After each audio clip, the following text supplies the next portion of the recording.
Joining us for this ceremony is his wife, Maureen, who's become a great friend of my family, myself, and their 9 children: Anne, Jean, John, Katherine, Mary Claire, Paul, Matthew, Christopher, and Meg. You were very busy. Wow. Wow. I always knew I liked him. I have no idea what he's talking about. All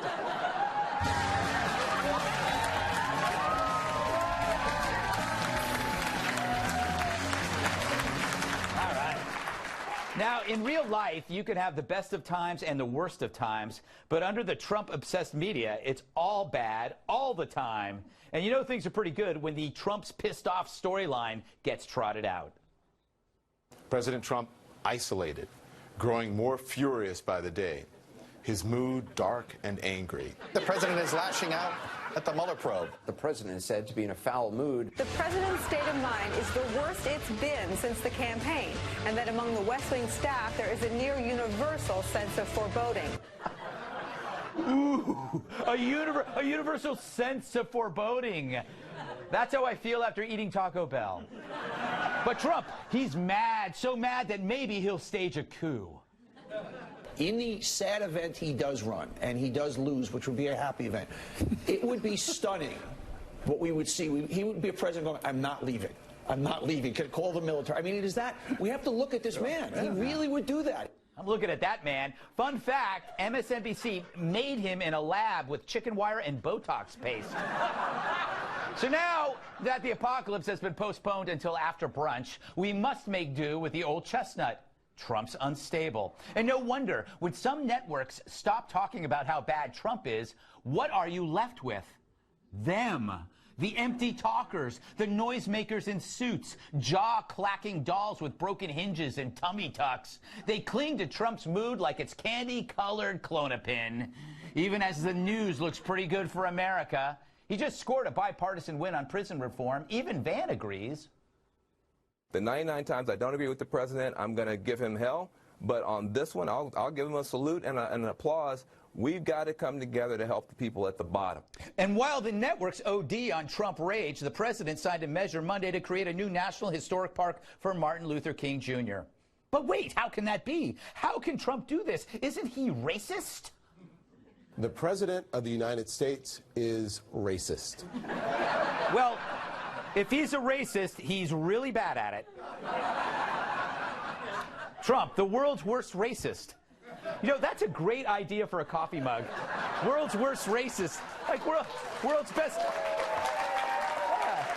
Yeah. No. Also missed, there was the Medal of Freedom honors. George Herman Babe Ruth Jr. George Herman Babe Ruth Jr. He was a junior. I can imagine what his father was like. I just love that. What's his father like? All right. Then you have Trump's arch hemorrhoid, the ambulance-chasing chuckle bucket, Michael Avenatti. Busted. Now, this isn't funny. He was busted on suspicion of striking a woman, allegedly. Of course, the cad is innocent until proven guilty. That's what good people believe in, even if people like him don't. He could be innocent as Brett Kavanaugh was when Avenatti was tormenting him. I just hope the media does a little soul-searching after booking this clown incessantly. The media soul-searching, that's like looking for Bigfoot. It's not so long ago Avenatti was their darling. CNN and MSNBC were junkies to his anti-Trump crack. But now he's toxic, and so the media that loved you pretends you never dated. It's like me and my Backstreet Boys pajamas. I pretend I never owned them, but for years I wore them under my school uniform. Which leads me to a new, huge landmark study on media trust. The Hollywood Reporter surveyed thousands of people on who's the most trusted name in news. Now, I don't want to say the surprising anchor who blew away the competition, so we'll just throw to this video. In 2018, a landmark poll surveyed Americans to determine the most trusted news media personalities. The results are in, and one of the most trusted names in news is none other than Greg Gutfeld. It's just another prestigious accolade for the host of Fox News' flagship program, The Greg Gutfeld Show. He bested some of the most established industry insiders, like Wolf Blitzer, Stephanie Ruhle, Katie Tur, John Lemon, Rachel Maddow, Brooke Baldwin, Mika Brzezinski, Chris Cuomo, Chris Matthews, Lawrence O'Donnell, and of course, the absolute least trustworthy name on the list, Joe Scarborough, who came in at rank 49 out of the 49 listed in the poll. Others were barely able to come out ahead of Greg Gutfeld. Those include Jake Tapper, Dana Perino, Craig Melvin, Chris Wallace, Andrea Mitchell, Harris Faulkner, Brian Williams, David Muir, Anderson Cooper, and Lester Holt. But it's clear the real winner is you, America. You get to watch one of the most trustworthy, charismatic, and handsome news media professionals 6 days a week. So join us in celebrating television's most prolific broadcaster, Greg Gutfeld. Thank you. No, stop it. Scarborough, dead last. Maybe he should have stuck to whatever he was doing before TV. When do we get the checks? How does this work?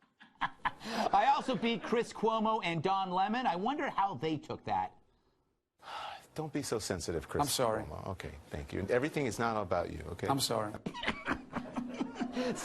Somebody looks like he better get after it. But like I always say, when life gives you Don Lemons, go watch Greg Gutfeld. I also bested Rachel Maddow. How can that be, Rachel? I usually have so many words. I have the best words. For this, I have no words. Seriously, this just happened. Woohoo! To quote Rachel, woohoo! All right, but even I gotta admit, this is weird. There's something wrong when I'm more trusted than Wolf Blitzer. How can that be? He's boring, and he has a beard, which makes him instantly trustworthy. I mean, I'm flattered by this, but I'm also terrified. Me trusted by you? I don't even trust myself. I won't even be alone with me. But here's the real problem. The list had mixed commentators with reporters, which is stupid. FNC has both, but we clearly label what's what. Other networks, they aren't as clear, which is why so many people mistake opinion for fact, which leads to fake news. No wonder people think Trump is crazy or insane. It's an opinion coming from their news sources, and that isn't healthy. If we only had something for that.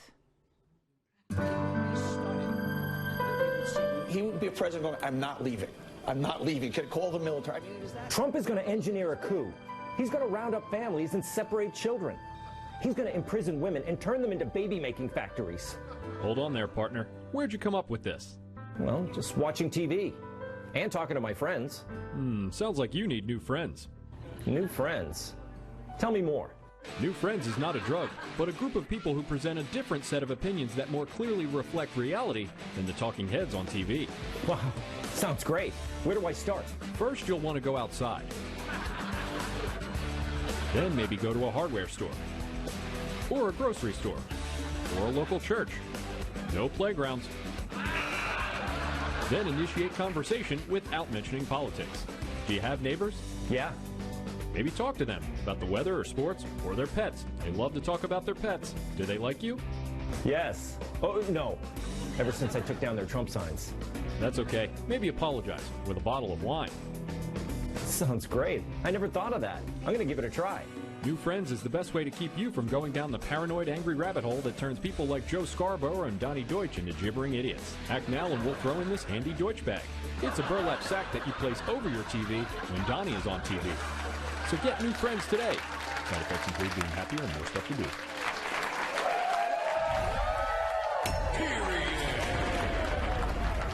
Let's welcome tonight's guest, publisher's grovel when he writes a new novel, author of Up in the Air and columnist at Harper's Mag, Walter Kirn. He's a comedian by night and a guy in his underwear by day. Writer and comedian Joe DeVito. She's smirky, quirky, and a fan of beef jerky. National Review reporter Kat Timpf.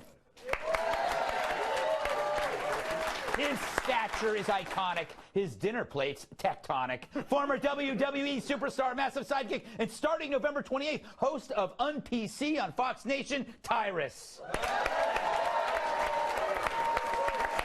right, Walter. You've been traveling the country. Give us your pulse. Is it as dark? Is the mood dark? Is it foreboding? You mean, is the mood of the country the same as Trump's mood is supposedly? Yes. No, the country is partying like crazy. You get out there, people who haven't had jobs in 17 years are like, you know, can I buy you lunch? But the Trump thing, here's what's happening. They did all the president's men. You know, Robert Mueller, he's closing in, you know, all the reporters. Now they've moved on to the final days, right. which was the next Woodward Bernstein book about Nixon praying, you know, to portraits late at night. So in their inability to imagine anything other than a Nixonian president, right. They're going even further. Yeah. Any thoughts on Avenatti? No. Excellent. No, they say he looks like a certain male organ. And I've never thought that. That's my only thought. You know, I've never thought that either until now. Joe, you haven't been traveling the country. In fact, you've been a shut-in since I've been holed up, yes. Yes. What are your thoughts on any topic from the monologue you see fit? I think Avenatti, if you saw him playing an evil lawyer in a movie, Pacino would say that's a little over the top. He's really pushing it. I like how Donnie Deutsch says that Donald Trump wouldn't respect the results of an election. Gee, who does that sound like? It's true. It's true. By the way, I like your beard. Kat, what do you make of my award? Actually, it wasn't an award. It was my rating as being one of the most trusted men in news. You probably saw that coming. I'm just so happy to see you happy, Greg. Yeah, thank you. Anything else? No. What are your thoughts? I'm just so glad that I am not the president and that I don't have everyone in the media analyzing my mental state all day, every day. I was just looking at that and imagining what stories they'd say about me. Yes. They'd be like, she wakes up every morning next to an elf bobblehead doll, you know, like she makes us listen to Return of the Mac on repeat during national security briefings. You know, I own like 23 pairs of penguin socks. Why does she keep tweeting about lizards at 3 in the morning? And why is she always alone? But thankfully, nobody knows any of those things. No, not at all. We know very little about you. Tyrus? For one thing, you made an excellent point that Stormy's life was far better before Avenatti. Yeah. And so this is a guy who actually ruined a woman's life. No, he didn't ruin any woman's life. He ruined a porn star's life. That takes skill and talent. Your characterization of Avenatti was not fair to pancreases everywhere. That's just not fair. Not fair. They got a tough job, you know, digesting wood. Don't they still owe Trump money? Yes. That's the best. Right. And see, apparently you were out on a mission. I covered this a few weeks ago. Oh, okay. I don't know where you were, writing a book or something. But sorry, Tyrus. When she started, she was a director. Yes.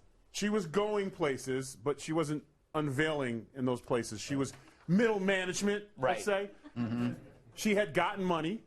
Mm-hmm. She signed away. She was able to move on with her life and not relive it. And then he came along, dragged it all out. He did TV shows. He got famous. She got 2 bills, one from the president and one from the pancreas. Yes. And then today she came out and said, if this is true, I'm out. Even if it's not true, Stormy, you don't take advice this time? Get out. Yeah. It's incredible. Oh, and sorry, one more thing I get upset about this. Because our president is so transparent, the president's pissed. I liked President Obama. Don't you dare. But I'm pretty sure when he lost the House in the Senate, it wasn't cherries and smiles in the White House that day. Yeah. I'm sure there was a lot of, who you looking at? Like, what do you want me to do? I don't think it was just, well, here we go, guys. Let's all gather around and sing songs together. I'm sure some people's jobs were being threatened. Yeah. I'm sure he's like, well, the polls, like, I'm sure it was an unhappy time. Yeah. So for them to say he's so mad, they want him to be mad. And I don't know why he doesn't play it off. Like, he should just slam the door in the White House, walk out in the the front yard. Why? And then walk back in and then like throw stuff around. Like, live it up, you know? Yeah, okay, I got to move on. But what's the irony here is that Donald Trump treated Stormy Daniels better than Michael Avenatti did because she got paid. Yeah. He paid her, and it was a transaction that she was happy with until he entered her life and said, no, get more for me. And that has complicated matters for her to no end. But enough of that. We got more to talk about up next. Dozens of Democrats may run for the presidential nomination. Look at that. We road test that clown car next.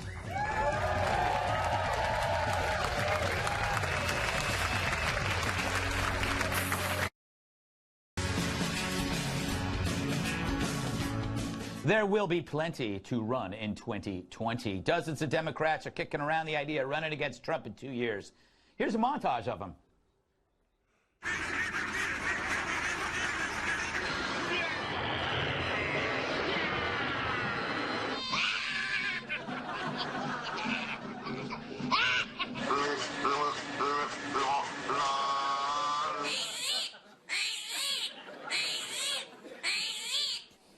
Sadly, only one will get the nomination. Oh,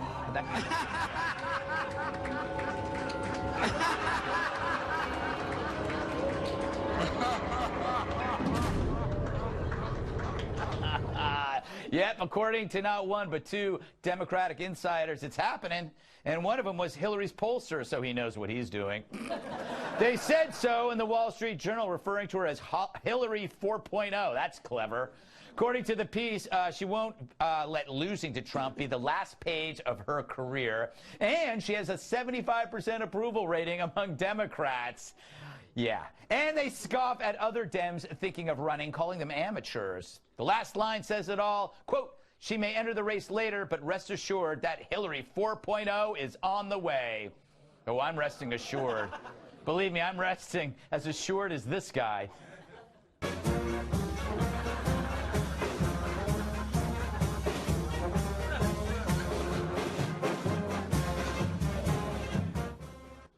I hope he's asleep. Somebody check on the dog. Joe, what are your thoughts? I think you're not allowed to have a 4.0 after your name. You get a 2.0. Yes. And then it's time to go away. Yes, go away, .0. Yeah. How is...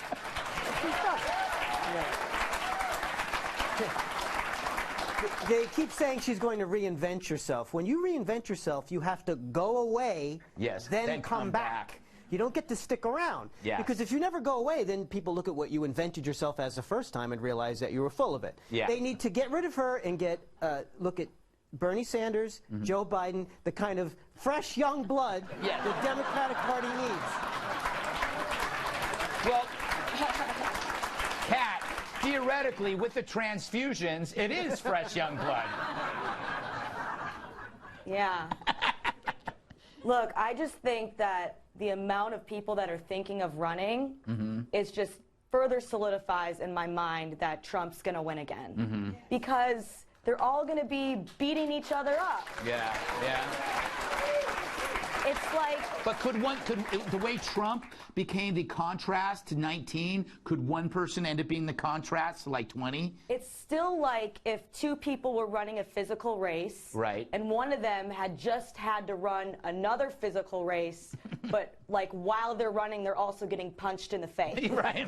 Tyrus, what do you make of this field, this vast field? I agree with them. I think she probably will run again. Yeah. And honestly, she's got the money, and that's probably why she will run again. Everyone else doesn't necessarily have the money. But here's the thing. History kind of is a crystal ball if you look back at things. Typically, when a president loses the House, which happened, and then eventually maybe he might even lose the Senate in 2020, that's usually America's way of saying, enjoy your next 4 years. Right. Like, that just seems the way it worked. Obama was a one-term president, and they got the House and they got the Senate, and that's it for him, and we're going to send all these great guys. Was it Mitt Romney? Okay. But he won. Yeah. And I think it's the same thing. They're going to have everyone's going to run. Right. Me and Kat might run just for giggles. Yeah, why not? Just to ruin the evening. Yes. But they'll they'll get to the point and they'll have their one star come out, and then that's when Hillary jumps in. Yeah. And then she'll spread her money around, and then somehow that guy will not get the votes at the Democratic deal, and she'll get the deal. It'll be the same thing. So it doesn't matter who really runs. I think the country has decided that he's got 8 years to do what he needs to do, regardless of the House and Senate. I already have my campaign platform. What's your campaign platform? My campaign platform would be, I vote no on everything unless it's to repeal existing legislation. Oh, so, small government, yes on Timpf, for no on everything. Oh, I like that. Walter, last word on this, on the race. What do you think? Listen, Hillary running for president is not news. Since I've been 6 years old, Hillary has been running for president. I saw that Billy Joel is doing his 60-second comeback at the Madison Square Garden. Yes. That will be news, the 62nd time she runs for president. First of all, it reminds me of the $6 Million Man. Every once in a while they had to take off his face and then put a new chip in. Yes. 4.0, I mean, all computers have 4.0. You know? I have this theory that she's going to run and then they're going to pull a 2008 with Michelle Obama pushing her aside the way Barack Obama did. Oh, would that be sweet? Would that be sweet? Not again. Yes, again. And you know what would happen? That would be the night that she drops the N-bomb. Yeah. That's the night. That's the night it's going to go up. I'm telling you. The real Hillary's going to come out. Oh, my God. All right. She's going to be like, you.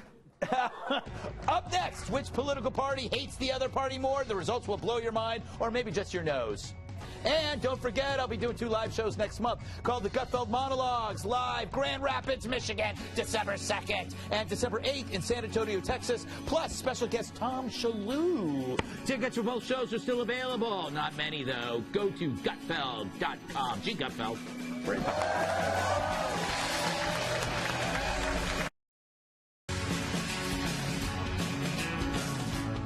It's the common view. They really hate you. A recent Axios poll finds that more than 60% of Democrats view Republicans as racist, bigoted, and sexist. 60%. That's 6 out of 10 people. Yet, only 30% of Republicans said the same thing about Democrats. That's 3 out of 10 people. Like to simplify it, the poll asked if you would describe the other party today as racist, bigoted, and sexist, so it pretty much set up the answer for liberals to point fingers and then feel really superior about it. As usual, the right thinks the left is wrong, but the left thinks you're stinking evil. So is there a way to change minds, or is this how it's always going to be? Jets fans hate the Giants, Raiders hate the 49ers, and cats hate Schwarzenegger films. Let's watch Total Recall, kitty. Oh, come on, kitty.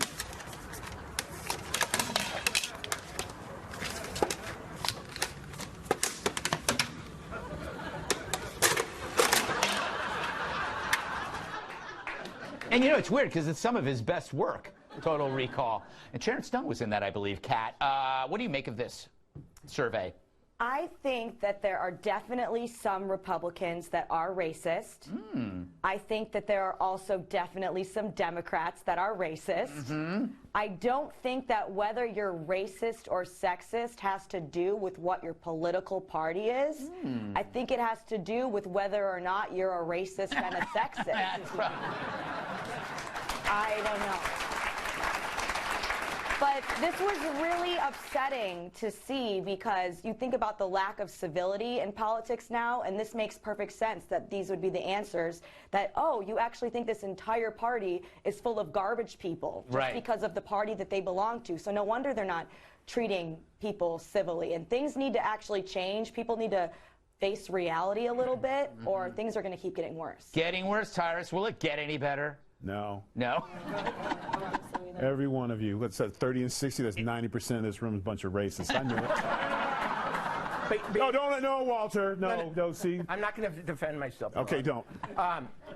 I found this actually shocking. That means there are 4 out of 10 Democrats who think that Republicans aren't racist. Yes. Here's the thing. I want to know where they're hiding. You know what's funny is because whenever this stuff comes up, especially conservatives, get really uncomfortable. So when this question was asked, even if they thought the Democrats were there, what racist? What do you mean? You talking, do I think people are racist? God, no. Why? I love everybody. It's not me, right? No, I'm not racist. So of course they're not racist, and the Democrats blame everything on everybody anyway. So that's easy. Yes, they're all racist, especially the big one on Fox. He's one of the worst racists. Well, here's my other point. Since when have Democrats and Republicans been in the same room together enough lately to know what each other are? To share a good racist joke. I mean, I mean, that's the only way to know. Greg, tell everyone a racist joke. All right, well, I'm glad you brought this up. So anyway. Greg, go ahead. Tell a racist joke. I'll get his show one day. Do it. We'll edit this out, right? When I say this joke. When I say this, okay, here it goes. Get your phones out. Joe, tell that joke I told you in the green room. Well, I think when you talk about jokes, you know, I think with my group of friends that when I'm in talking to people from different races and ethnic groups, sure, I make a lot of stereotype jokes, and do they ever complain about it? You know, I never asked. But I don't think, it goes to show, like, it's the two biggest problems I see are confirmation bias and cognitive dissonance. That people start by cherry-picking which facts and opinions they want to have about people, and they decide from what agrees with their emotions, and then at the end, if it doesn't match up, it's too jarring, and they don't think that they've made a mistake. They think, well, reality must be wrong. And we see that now with their blame. You had the idiot in Baltimore who yelled up and yelled anti-Semitic stuff during Fiddler on the Roof, and they said Trump support. He wasn't a Trump supporter, yet he was so moved by Fiddler on the Roof after a couple of drinks to get up and yell Heil Hitler about Trump. But the story goes out that he was a Trump supporter. He's a guy who hated Trump. Exactly. But they never, the retraction never ends up on the front page. No, and even if they do the retraction, only a few people see it, and everything else, the initial article that called him a Trump supporter everywhere, retraction was, actually, he hated Trump. That's like 3 retweets. Should I share my theory on sleep racism? Sure, why not? We're all friends here. Well, you know, there are times when you're asleep and you talk in your sleep, and it could be sleep racism. Are you responsible? Yeah. Okay, just checking. Especially if you're sleeping with a brother in the room. You have no problem. Damn it. All right. Up next. I love this topic. They scam the media who help them scam a country. We pretend to care about them. Next.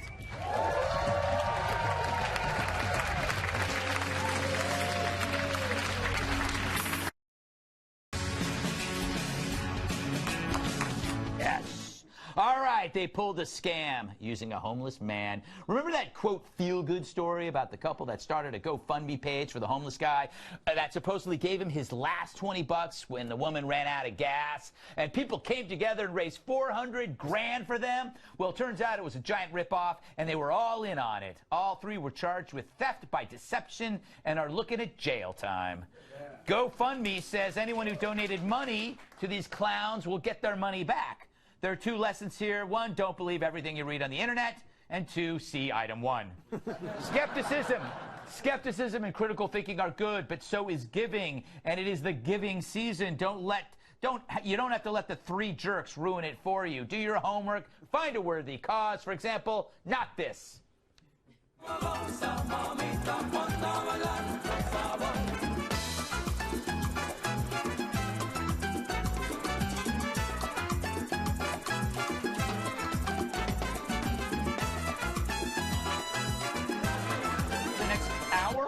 My God, that was long. Tyrus, the whole setup was too perfect. You smelled a rat, right? Yeah, I would agree with you. I believe in this. Like, first of all, I don't like GoFundMe anyways. I think it should be give me advice or send me in the right direction page opposed to sending people money, because it really gets abused a lot. This is this was a large case where so many people jumped in on us. And of course, what you often said, when's the last time a homeless guy had a crisp 20 on him? Like, usually who's donating out there? You know, because usually it's coins, 2s, and fews.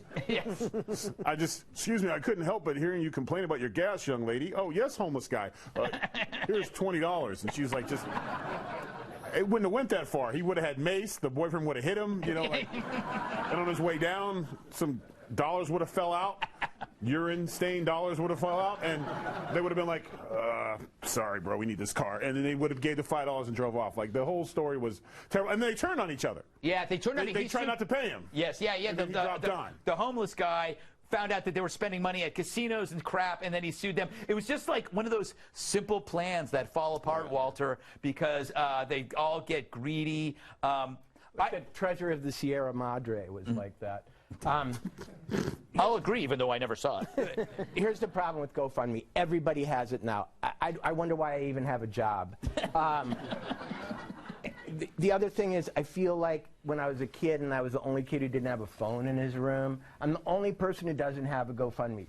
The disgraced politicians have them. Who's giving money to GoFundMe? I mean, who's doing it? It's virtue signaling, liberal guilt. That's what's doing it. But don't, in a weird way, I got to give them credit for being so disgusting and clever about their disgusting, Joe, is it? Yeah, well, I think it distracts from the real purpose of GoFundMe, which is to allow people to feel better than other people. Yes. By publicly giving, whereas you can do it in two different ways. You can actually see someone who's struggling, and you can bring them some food. Right. So you know that the money doesn't go to whatever vice is troubling them. You can do that. Yeah. Or you can give to a legitimate charity. Right. Just because you want to plink something and get a little surge of dopamine or serotonin because look what I did. Right. I donated. Everybody check it out, my comment.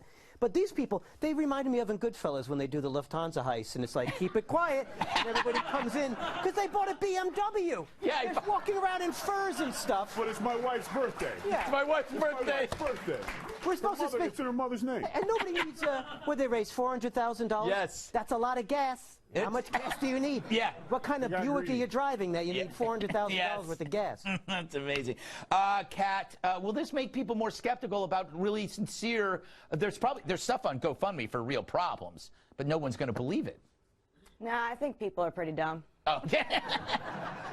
Yeah. And these people, I mean, they could have gotten away with this, but they just started to compete with each other for the money, and they started snitching on each other.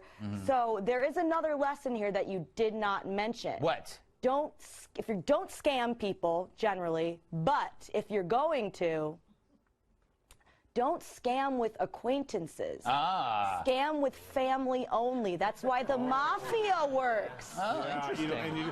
You know what, Kat? I hate to disagree with you, but most mafia stories end with murder, conviction, and somebody telling on somebody. So it always ends this way.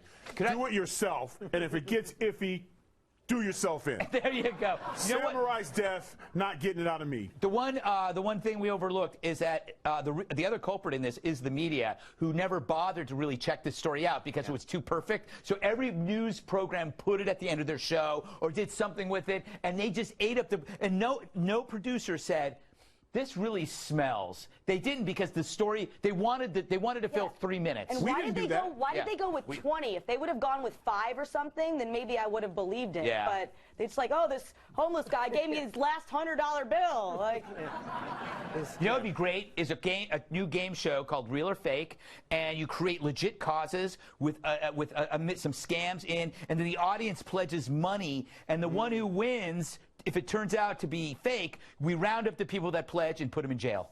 Right. Terrible idea. A new version of Monopoly that will make you throw up through your eyeballs. That's next.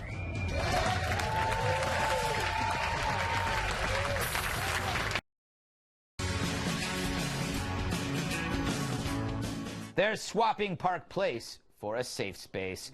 This week, Hasbro added to their long list of Monopoly spin-offs with Monopoly for Millennials. The tagline, we suck. I misread that. I love the Millennials, sometimes too much. It says the real tagline is, forget real estate, you can't afford it anyway. Yep, in Millennial Monopoly, the player who collects the most experience points, not the most money, wins the game. For example, this edition replaces the original game's Park Place with a 3-day music festival. Other experiences include crashing on a friend's couch or visiting a vegan bistro or a yoga studio. For more, we asked a typical millennial to comment.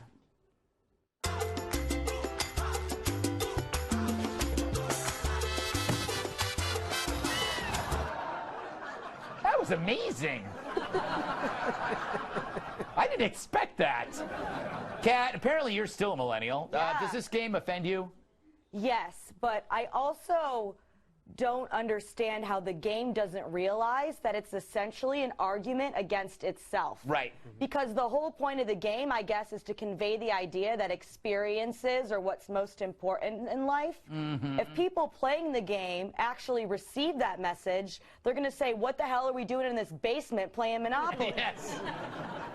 But as a millennial who likes money, I would like to say this does offend me. It's communist. Okay, there you go. All right, I'll take that, Joe. I don't know who would want to play this bummer game where it's like if you played Trouble, it was for STDs every time you push the pop-o-matic. They should come out with more toys and games from when we were growing up. They should have a gluten-free Easy Bake Oven. Oh, that would be good. Maybe Candyland for diabetics. Oh, very good, very good. That would be nice. But they should make this more realistic and just have all of the squares just be green and have a Starbucks on them so you can sit there with your laptop. I have a good one. How about, like, update Twister and call it Nap? So you just get the map out and you just take a nap on it, Walter. I don't know a single millennial with the attention span to finish a game of Monopoly. True.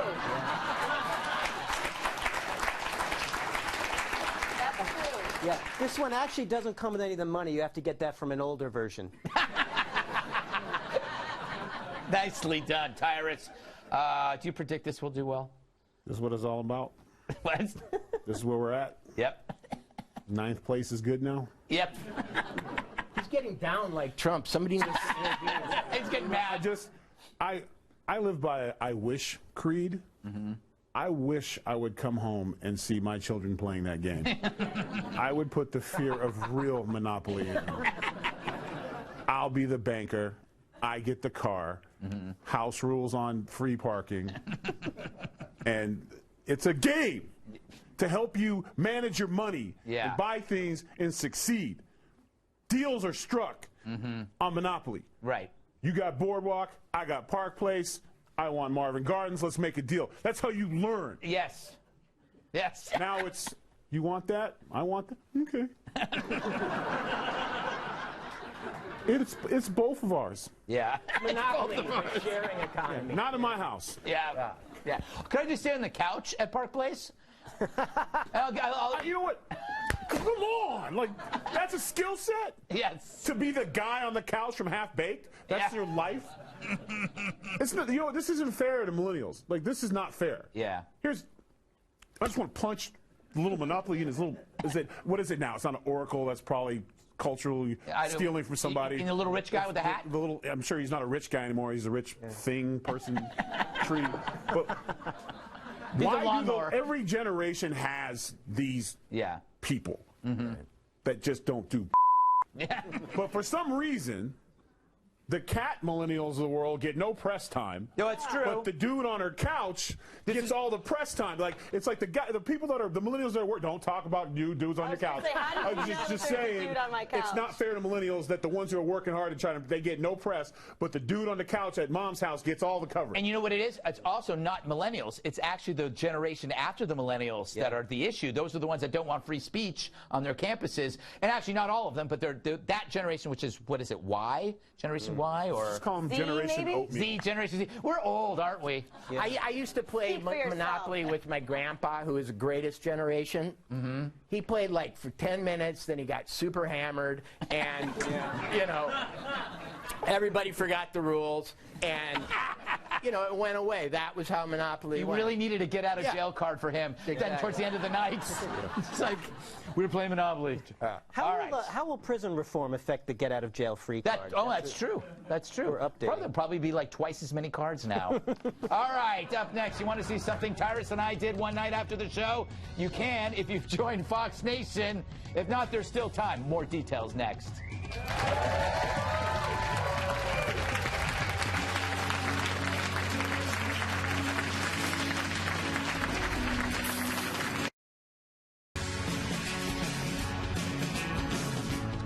Before we go, we want to tell you about Fox Nation, the new premium subscription service. It launches November 27th. You can get daily live opinion shows on demand, all your favorite Fox hosts, and this guy. From athlete to bodyguard, to entertainer, Tyrus is now one of Fox's rising stars. With a story so epic, we needed one of the most respected names to help tell it. But we could only get him. Meet Tyrus, Greg Gutfeld one-on-one with the Fox Nation star. His incredible journey. You have to have horrible relationships. You have to be betrayed. You have to feel rock bottom. Their friendship. We met on Twitter. It's an old love story. And everything in between.